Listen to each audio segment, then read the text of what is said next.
चलिए sir, public के कुछ इश्यूज को लेके एक क्वेश्चन आपसे करना चाहेंगे। जैसे कल युलजुक तेसरू के लोगों ने डिस्ट्रिक्ट एडमिनिस्ट्रेशन पे और जो साइट इंजीनियर्स हैं उन पे इल्ज़ाम लगाए कि जो लैंड कंपनसेशन है, ख़ासकर जो रोड बना रहे हैं उस सिलसिले में उनको फेयर लैंड कंपनसेशन नहीं मिल रहे हैं, और इसमें कई सारे लोगों के इन्वॉल्वमेंट की बात की। तो इस हवाले से क्या कहना चाहेंगे सर? आपके नोटिस में ये इशू हैं, और अगर हैं तो किस तरह की स्टेप्स आपने लिए हैं?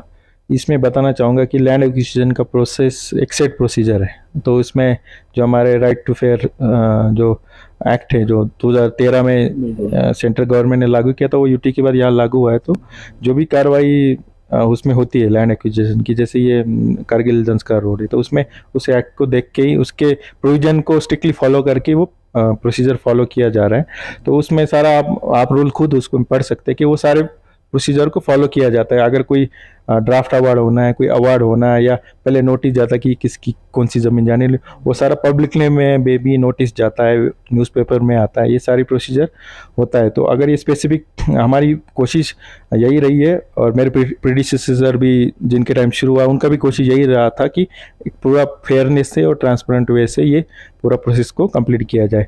तो जो स्पेसिफिक कंप्लेंट था उसके बारे में बताना चाहूँगा कि एज पर जो रूल्स है उनका कंप्लेंट था कि स्ट्रक्चर का असेसमेंट में प्रॉपर वे से नहीं हुआ। तो उसमें मैं बताना चाहूँगा कि उसमें कॉम्पिटेंट अथॉरिटी जो यूटी लद्दाख में, या जो एज पर जो रूल्स है उसके हिसाब से पीडब्ल्यूडी डिपार्टमेंट, जो आप सबको होता पहले भी ओल्ड एक्ट में भी पीडब्ल्यूडी ही करता था, तो उसमें ये सारे असेसमेंट्स हर स्ट्रक्चर का हुआ है। एक जॉइंट कमेटी, एक इंडिविजुअल पर्सन ने जाके नहीं किया, तो एक कमेटी ने वहाँ पे जाके किया था।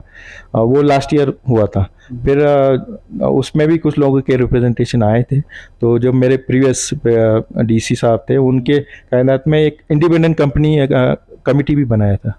तो पीडब्ल्यूडी को उनको इन्वॉल्व मत करके पीएमजीएसवाई थे, उसमें अलग दूसरे विंग्स के इंजीनियर्स को इन्वॉल्व करके, जितना मैंने रिकॉर्ड से देखा कि एक पूरा फेयरनेस से हर एक स्ट्रक्चर का उन्होंने भी रीवेरीफाई किया। तो अगर कोई पीडब्ल्यूडी ने असेसमेंट किया तो उसको जब ये दूसरी कमेटी गई थी तो उन्होंने अगर उसमें पाया कि कुछ कमी पेशी है, या ये चीज़ ज़्यादा लगाया, या फिर किसी लोग का ये भी हो सकता है कि कुछ चीज़ असेस नहीं हुआ, तो वो चीज़ हर स्ट्रक्चर का उन्होंने असेसमेंट किया, और वो पब्लिक में अवेलेबल है। कोई भी इंफॉर्मेशन लेना चाहे तो वो ले सकते।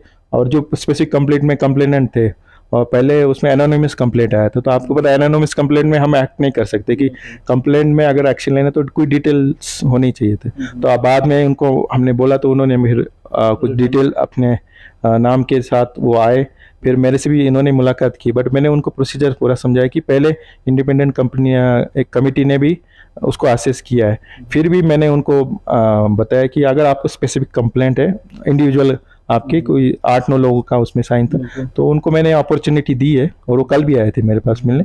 मैंने बोला कि आपका स्पेसिफिक कुछ है कंप्लेंट तो मेरे पास आए, तो इसको कैसे ट्रांसपेरेंट वे में फेयरनेस के साथ हम उसको डील करेंगे, और ये कोई भी उसमें अगर कुछ इन्वॉल्वमेंट होता है तो उसको चेक किया जाएगा। बट मेरा एश्योरेंस यही है कि पूरा फेयर और ट्रांसपेरेंट वे से वो पूरा असेसमेंट प्रोसेस को डिस्ट्रिक्ट एडमिनिस्ट्रेशन देखता है, और उसको आगे भी देखा जाएगा। और ये स्पेसिफिक कंप्लेंट में भी पूरा फेयरनेस से वो इंक्वायरी भी होगा, और अगर कुछ पाया जाता है उसमें नेक्स्ट एक्शन डिसाइड किया जाएगा।